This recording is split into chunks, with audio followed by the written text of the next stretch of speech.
Hello, people. I am now here hiking, and just kind of wanted to talk about something, which is that.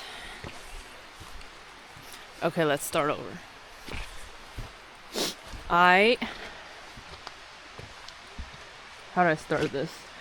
I have always been someone who's, like kind of trying to kind of escape from this world's structure, in the sense that I just always felt very restricted when it comes to truly living as in living happily and doing what you want. So I had always been different from other people, and my desires were always different, and how I saw the world was always different. In general, I was different. So back forward, I think how many years ago? I may have to cross this first, so let me pause.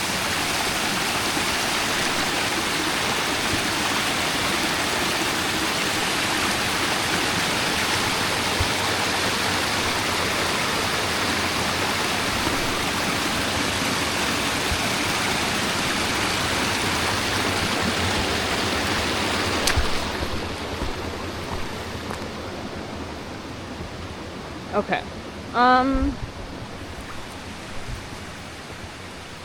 Sorry, where was I? Oh yeah. Basically, I want to tell you that I went traveling after I got rejected by graduate school, because I applied for graduate school. That was, I think, 5 years ago or something. That was when I was doing my first undergraduate degree. I worked hard to build a good resume, because you need a strong resume to kind of please, your future, like, what's the word? Like supervisor, right? So in graduate school, you have to work with a supervisor to do your research. How do I want to do this? Okay, just cross the river for the 5th time or something. This trail is not really maintained. It's just a wild trail. Look! There's tons of this kind of mushroom here. Wheat. Sorry, So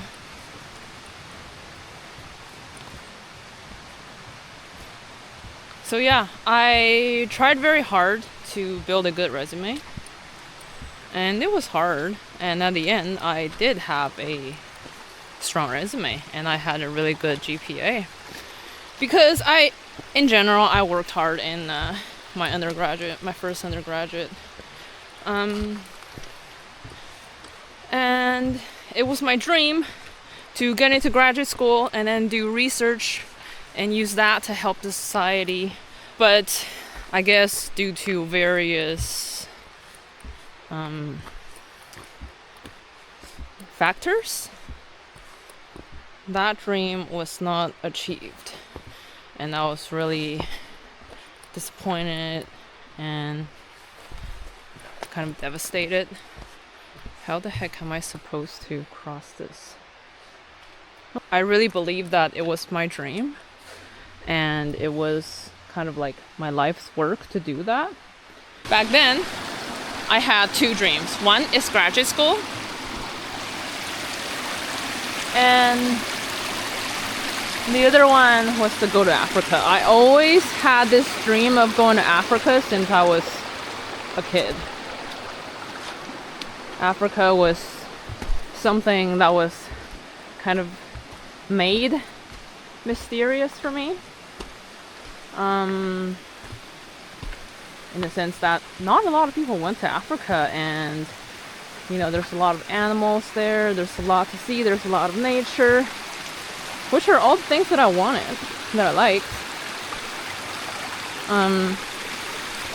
So after my graduate school plan failed, I thought, well, I only have one, almost. I only had one dream left, which was to go to, there's a little mushroom here, which was to go to Africa. And so I worked a little bit for a few months, saving up some money, and then I flew to Africa alone. It was my African trip. So you know, I went and I started traveling. And during my travels, I met this person. So, and this person was a very significant person for me. We got another crossing here.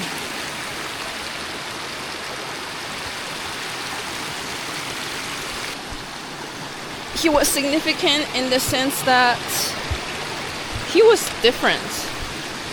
He was different because he did not believe in society. Well, what do I mean by that?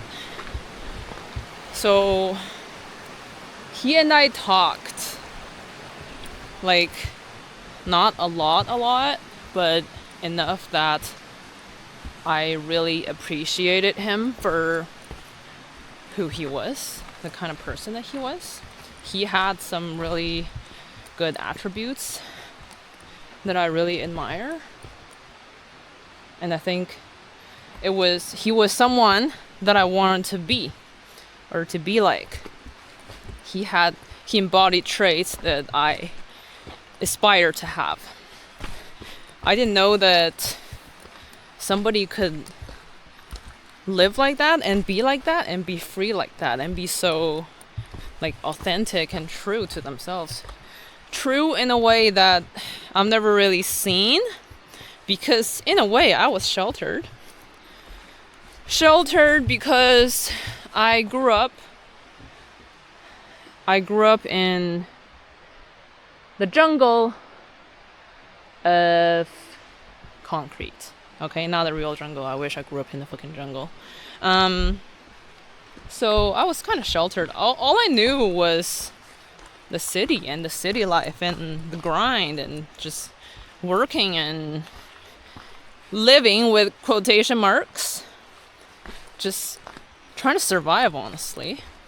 That's all I knew. It's like people all worked hard, and you know, for example, when you're 6 years old, you're supposed to go to school, and when you're, I don't know, 20 something, you join the workforce. And hello. You join the workforce, and like by the time you're 30, you should be married and have kids and all of that. So I'm not gonna talk too much about what he told me. I'll just tell you, like, what I've learned from him.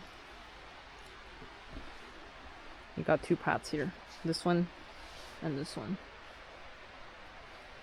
I think they're pretty much the same. This one might be a little bit more muddy. I don't know. So,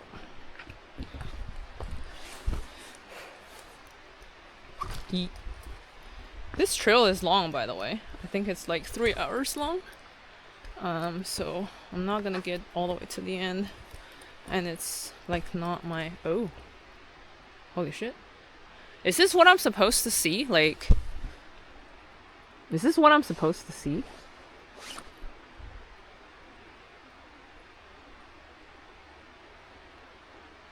It might be. Like, holy.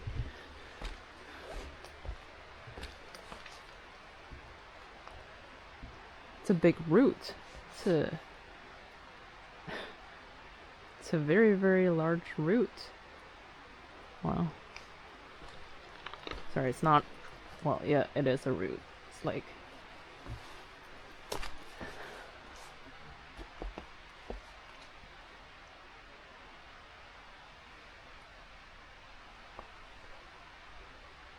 I think this was what I'm supposed to see here on this trail.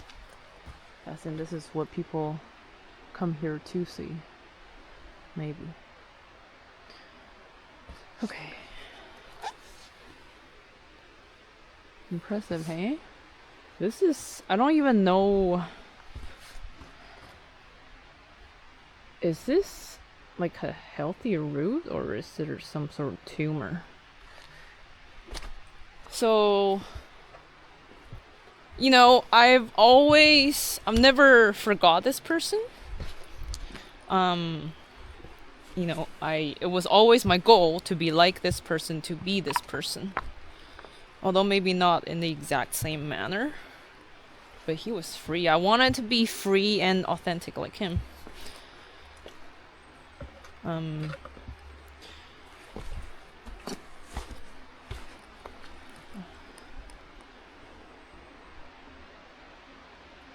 I don't know if you can see the fog and the sunshine. For anybody wondering if there's any bears in here, I mean, for sure there are, because this is their home. It would be weird to not have bears in here. I think we're kind of like bears to them. I can't say we're invaders, but do we belong here? I think we used to belong here. But now that we have all the concrete jungle and all the security of this world of survival, look.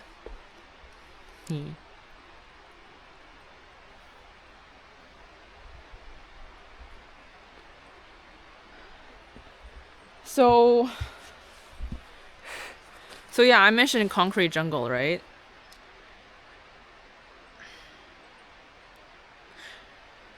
What do I want to say? I think there's a lot of things that I could be talking about, but let's start with boundaries, okay? You have to know the boundary between you and the society. And when I say the society, I mean the structures that it built and the ways people survive and do things, how people conceptualize how they should live their life, or how they should kind of survive. You know, for a lot of us, you know, if you did not grow up kind of like sheltered, if you did not grow up like in a traditional way, by traditional I mean like kind of within society with lots of other people, and then other people telling you, oh yeah, like you should be going to school first, and then after you graduate you should be working, and then you should work hard, all that kind of stuff. Like, people will tell you all sorts of things. And the society is trying to... Well, it's not trying to. It just does. Brainwash you. If you don't realize, if you're not aware of the structures that it built, of the existing structures of society, of how people run their lives... Like, you'll start living like those people. You'll start living like them. And are those people necessarily happy? Like, I probably not, you know? Like, there's a lot of problems within the society, and if you're just gonna follow what other people do, you're gonna have the same problems too. What problems? Stress? Stress about work, stress about money, stress about, I don't know, other things, and maybe bad interpersonal relationships or the lack thereof, depression, loneliness, all that kind of stuff. So when I say boundary, I mean you should know that this society is not something that you think should guide you, okay? Like, for example, oh, you should like work hard and then you should, I don't know, climb the corporate ladder kind of stuff. I mean, like, I don't really support that kind of thing because you're being other people's slaves, essentially. At the very core, you're being the society's slave. The society wants you to do whatever and you just do it. You just follow the pattern. It's like, oh, it's kind of like there's a flight of stairs that's already built. And all I need to do is I just need to climb the stairs. And after I'm done with this flight of stairs, I'll see, I don't know, like a box of gold and like I'll be happy. Like I'll be able to buy a big house, whatever, and I'll be happy then. Well, I mean, it's not the case. Because it's not your heart's true desire. Your heart's true desire is not to buy a home and have lots of money and, like, I don't know, like go on vacations once a year, like during the winter time, whatever. I think your heart's true desire is just to be happy and be well. Being surrounded by friends and family. I think it really just comes down to things that simple. You don't need luxury. You don't need the most fanciest cars. You don't need a gigantic home. All you need is like peace and wellness in your heart, and that's all you. And to be able to achieve that, you need to actively listen to your heart, to listen to what it actually wants. Okay? If you think that any outside forces is going to give you that peace, that serenity, that wellness, then you're wrong. Like if you think that, you need to go maybe just a little bit into spirituality because money can't give you happiness, and being in a high position, having control and domination over others at your work doesn't give you happiness. Your true happiness comes from the heart, not from your bank account. I think what you really need to realize is that you need to know, like, you need to realize, you need to see for yourself those structures and how your heart has nothing to do with those pre-existing structures that existed before you were even born. Like it's a what can I say? It's a secure pathway to maybe having money. I mean, and not a lot of people achieve that. It's not like, oh, like if I work hard, then I'm guaranteed to have a successful and a, like financially abundant life. A lot of people struggle and they still don't have money because if you go with the existing structure, it's not built for everybody. Okay, it's built to benefit certain types of people. But in your heart, you should have this clear boundary of this world is kind of your playground.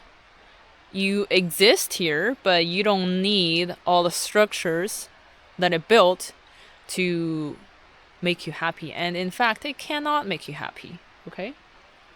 No pre-existing structure is going to make you happy. All what you need is to listen to your heart. And I mean, I say this over and over again, to listen to your heart, but you need to realize that there are pre-existing structures that you are probably in right now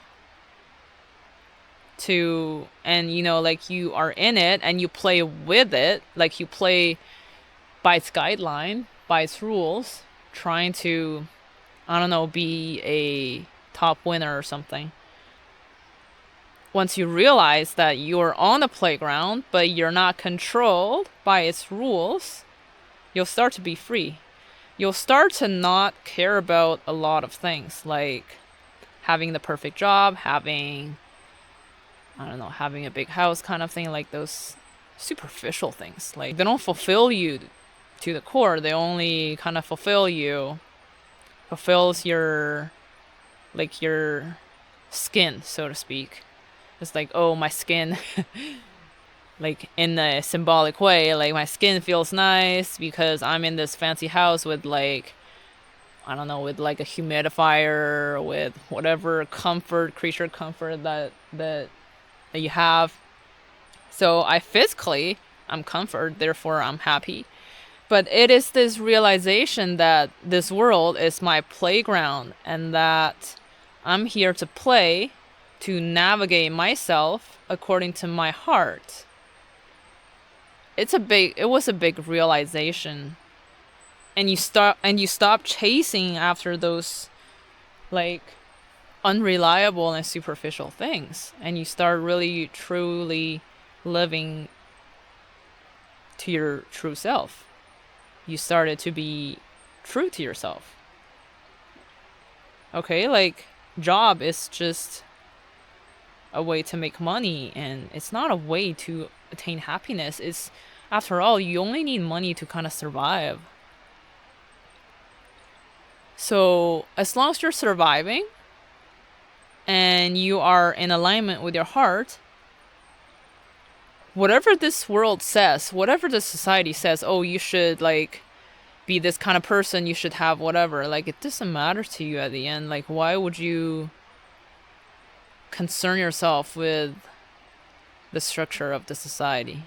You can use it to your advantage, but it shouldn't be there to control you, and because a lot of people are under its control, and the already existing structure that kind of, like, tells you, hey, like, if you do it this way, like, you'll be safe, you'll survive.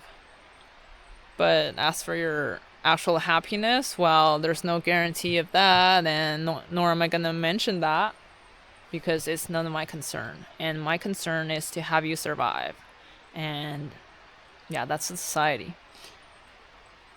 So if you want to live a true life, you need to have your heart as your compass, not as whatever standard or guidelines society have. You know, if you go to school for certain things, don't let school control you. Okay? Always remain control over the tools that you use to help you succeed in life. Succeed as in always being happy with the presence of your heart. That's what success means, to me at least.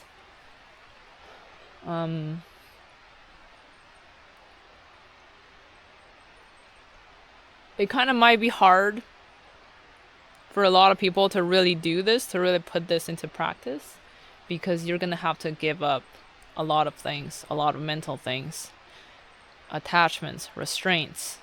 Like, oh, like, if I don't do this, then, like, what's gonna happen to me? Will I be homeless, or will I live a very poor life? I mean, at the end of the day, you gotta ask yourself, would you rather be poor and happy, or, like, live in a gigantic, comfortable house, but feeling depressed? It's your choice. I mean, people are very stressed out nowadays, and all they can think of is survival. And that's why they work so hard, because they want to survive. They're afraid of not having money. They're afraid that, like, oh, if I don't have a job, or if I stop working for a few days, then I can't survive. And it does take time to, like, kind of digest this and understand this and really choose what you want. Because the person that I met, I mean, he kind of grew up differently. And so this world was always to him a playground that he kind of discovers himself, where he uses the resources to kind of make himself happy, to fulfill his heart and his heart's desire.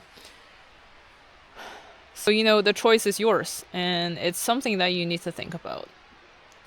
Because if you don't think about it and you keep going with society's rules and structures and guideline, thinking, oh, like after I retire or whatever, or after 60 years old I'll retire or whatever, or after a certain time like I'll start doing this or that, well, there's no guarantee of that. And I don't know, like, you shouldn't wait, because once you wait, there's always going to be a new goal that you're going to have, like, and it's a mental goal. It's not a goal from your heart. It's not an easy point to grasp, because it does require a lot of self-reflection and reflection about your life, and it can be hard to accept that for all these years that you've been living, you've been kind of duped. You've been in this illusion, and you have wasted so much time kind of like working for other people, like not just physically but like mentally. You were never in control of your life. You're never in control of yourself. It's like whatever, I don't know, my work wants me to do, whatever the society, the structure wants me to do, and I do it, and I play by its rules. And it can be a very hard thing to accept, to realize, and especially the older you are, the harder it is. But what can I say, I'm here making this video to tell you to start reflecting on your life, and reflecting on the role of society and its structure in your life. Because if you don't reflect and you don't draw that boundary between you and this world, you're going to continue living your life the way that you did yesterday, the day before, 10 years ago. So there's nothing else I want to say. I'll just end the video here today. I hope you guys have benefited from this video, and hope you have a great day. Bye.